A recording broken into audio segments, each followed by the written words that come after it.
Tolong ya.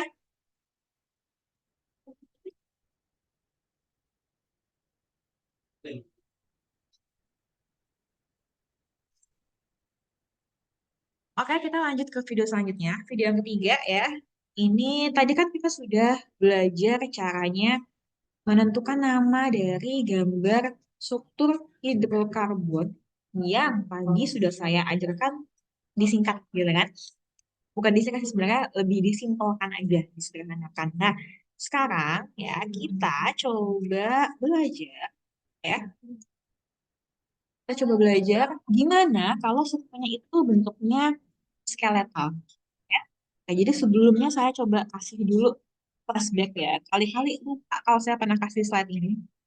Ya, jadi ada beberapa macam kan cara menggambar struktur. Yang pertama ada dengan cara electron dot structure ya. Electron dot structure itu pakai unit structure yang titik-titik. Cara kedua dengan yang sebelumnya kamu udah pelajari sebelumnya, kasih garis dan ada haknya masing-masing. Terus yang cara ketiga ya, ini cara skeletal. Jadi kamu hanya menggambar garisnya saja tanpa menuliskan atom C dan H-nya. Jadi setiap sudut ini yang biru, hijau, merah, dan abu-abu ini adalah atom C. Jadi kalau ada 4 sudut, 4 ujung nih, 4 sudut, ini artinya ada terdiri dari 4 atom C. Kalau 4 berarti kan butana gitu ya. Nah, gimana kalau ada cabang? Kalau ada cabang, kalau dari satu gini artinya dia metil. Kalau cabangnya dia ada 2 gini artinya dimetil. Berarti ada 2 metil yang ada di satu atomnya yang sama. Seperti itu. Nah, lebih detailnya saya akan coba jelaskan dengan beberapa contoh ya. Gitu. Jadi ini cara menggambar struktur hidrokarbon dengan struktur skeletal. Ya, ini penting untuk kamu ketahui karena biasanya kalau di kimia itu banyak pakainya struktur skeletal, ya. Nah, kemudian selanjutnya, ya, ini saya kasih contoh. Tadi kan pertama kita punya seperti ini gambarnya ya, seperti ini. Nah, kamu hitung ada berapa sudut, ya. Ini saya kasih contoh lagi, ya. Ada satu, ya kan, dua, tiga, empat. Kalau ada 4, itu berarti ada 4 sudut kan? Ada 4 pojokan, 4 titik. Kalau ada 4, artinya dia, kalau 4 apa bahasa Yunani-nya? Butana. Kenapa butana? Karena hanya satu rangkapnya, bukan rangkap dua, bukan rangkap tiga. Nah, bagaimana bila nanti seperti ini? Sama ada 4 sudut, tapi di sini ada 2 garisnya. Nah, bisa ditebak dong. Kalau dia ada yang garisnya itu double, artinya dia rangkap berapa tuh? Nah, di sini garisnya double. Artinya dia adalah Oke. Nah, betul sekali. Ya, artinya ini ada rangkap dua. Kalau rangkap dua kan alkena ya. Nah, berarti kalau rangkap dua, ya, kamu kasih namanya bukan butana, ya, tapi butena. Atau juga bisa satu butena. Kenapa satu butena? Karena rangkap duanya nyangkut di C nomor satu, ya kan? Ada di C nomor satu. Ini satu, ini dua, ini tiga, ini empat. Ya kan? Satu butena. Nah, sekarang kasus yang ketiga, ya. Bagaimana kalau misalnya sama-sama ada 4 nih C-nya, tapi garis keduanya ada di sini. Garisnya ada di sini nih. Nah, ini artinya bagaimana? Ya sudah, berarti rangkap duanya ada di situ, ya. Berarti ini rangkap dua di sini nih. Nah, itu posisi rangkap duanya. Sekarang pertanyaannya adalah ada di C yang sebelah mana, gitu kan? Coba kamu hitung. Satu, dua, tiga, empat.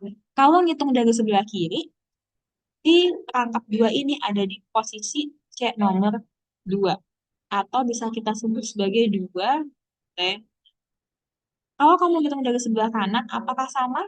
Satu, dua, tiga, empat. Oh, sama ternyata. Sama-sama di C nomor 2. Berarti sama aja ya, dari kiri dari kanan, berarti akan sama aja. Ya, berarti ini adalah 2 butena. Ya, sekarang saya kasih kasus yang keempat ya.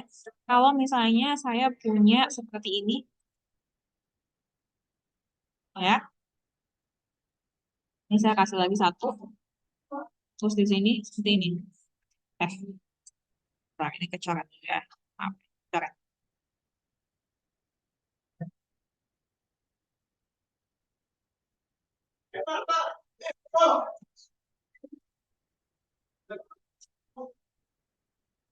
Kalau bisa dihapus ya sebenarnya. Bisa dihapus lagi nih. Wah,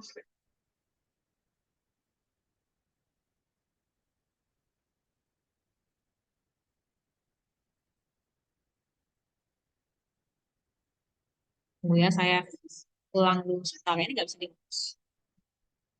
Udah nggak pada sini deh ya. Ini ada cabang. Maaf agak miring, tapi begini cabangnya. Nah, ini bagaimana gitu kan? Nah, sekarang seperti biasa kamu coba lihat ya, ini ada berapa sudutnya. Yang paling panjang dulu, karena kan seperti biasa kamu cari pantai paling panjang. Bisa begini, ya kan?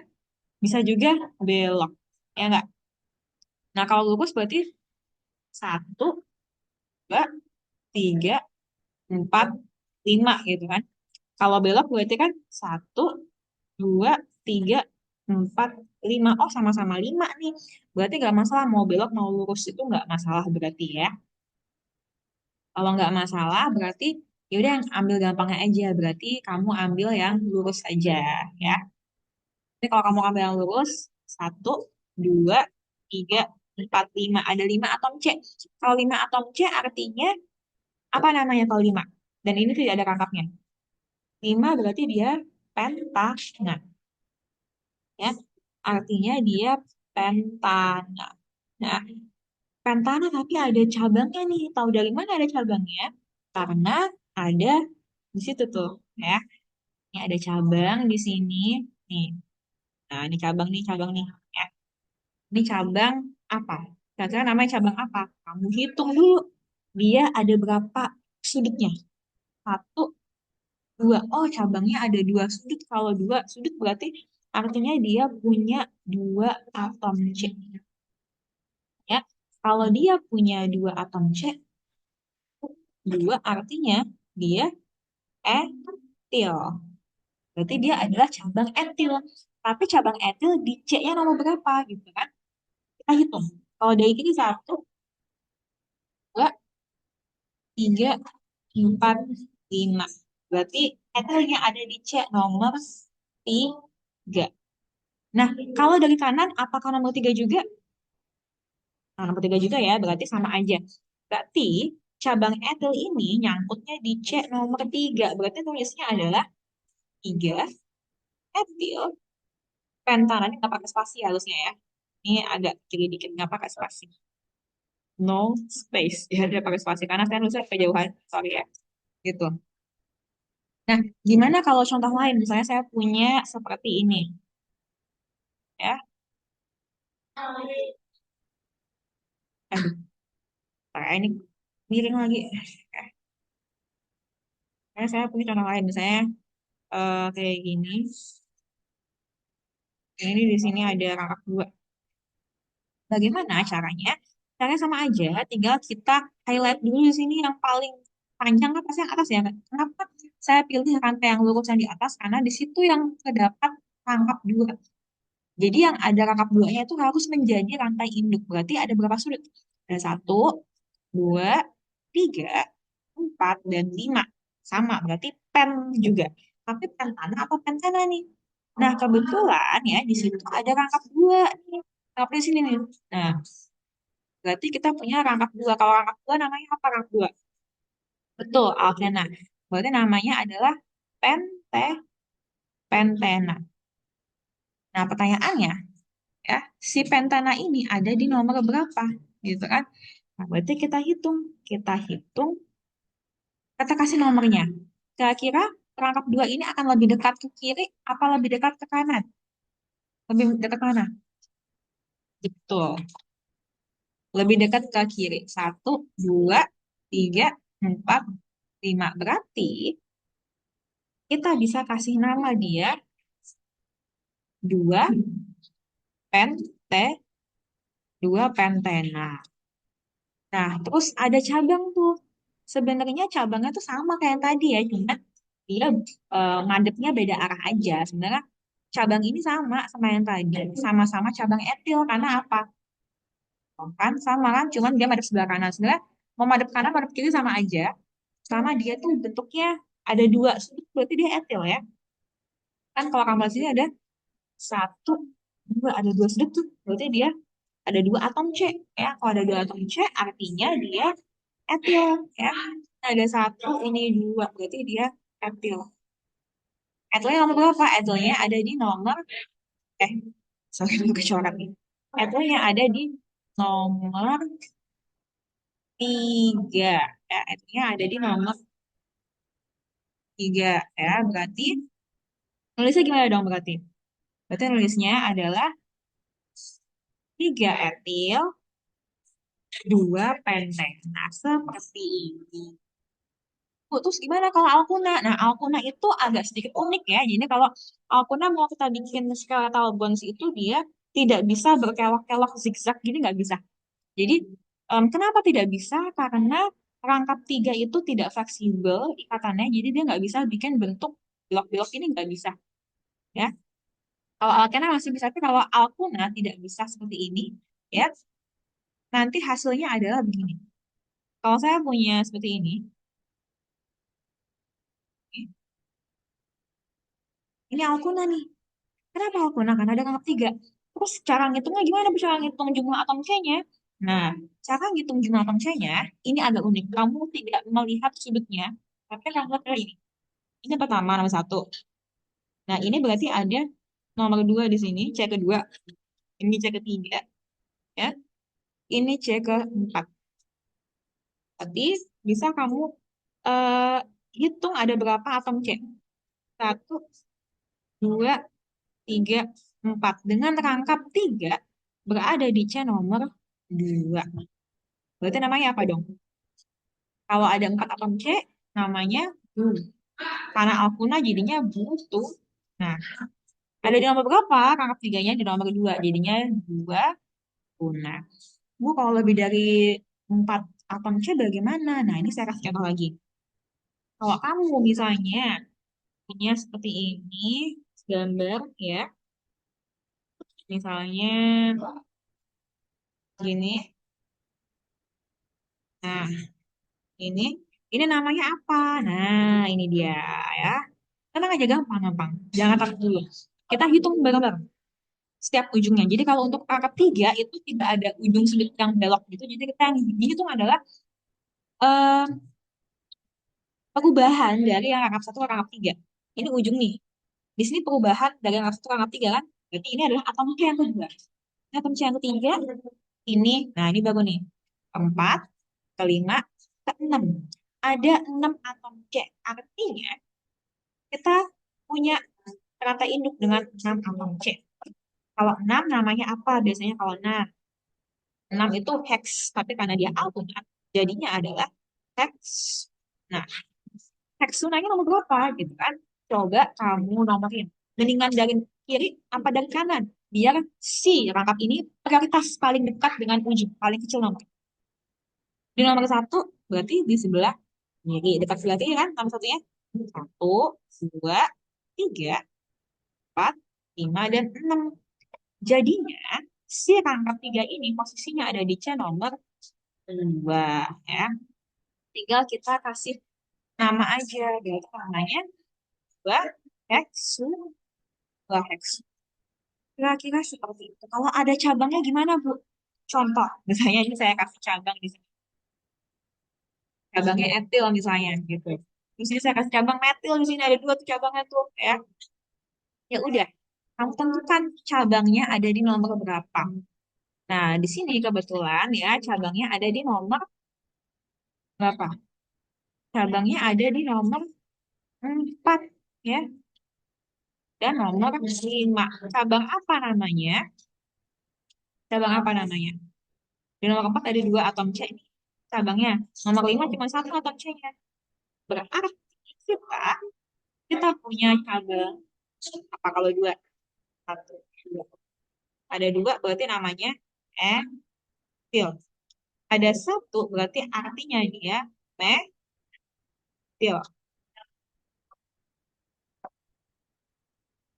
ya. Artinya dia metil. Nah, sekarang coba kita susun namanya ya. Berarti bukan dua heksanol lagi tapi etil dulu yang tulis kan? Etil dulu yang tulis. Etilnya di nomor berapa? Nomor 4. 4 etil. Kemudian metilnya nomor 5 kan? Berarti 5 metil. Nah, heksunanya tadi kan nomor 2. Berarti lanjut lagi. 2 heksu. Nah, udah deh gitu aja. Simpel kan? Nah, kira-kira seperti ini cara memberi nama untuk skeletal structure. Nah, sekarang adalah cek em, latihan ya untuk kamu cek kemampuan apakah kamu sudah bisa. Ada soal ini saya terus pakai warna biru lagi ya karena ini untuk cek comprehension kalian ya. Jadi soal nomor 6 saya nomor 7 ya. Nomor 7. Di soal nomor 7 ya, saya punya kamu tebak ya nanti ya. Kamu tulis di kertas yang sama. Nanti saya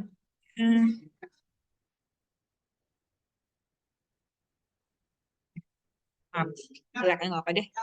Agak jelek sedikit maaf ya. Ini ya, nyambung ya. 8. Yang ke-8 saya punya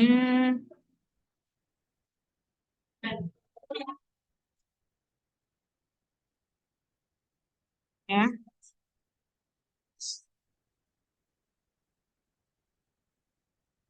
ini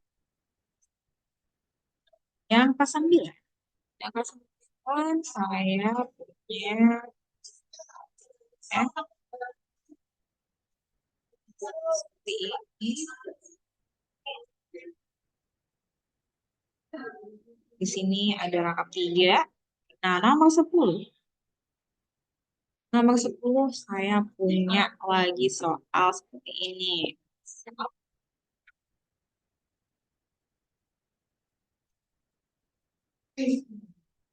Ya.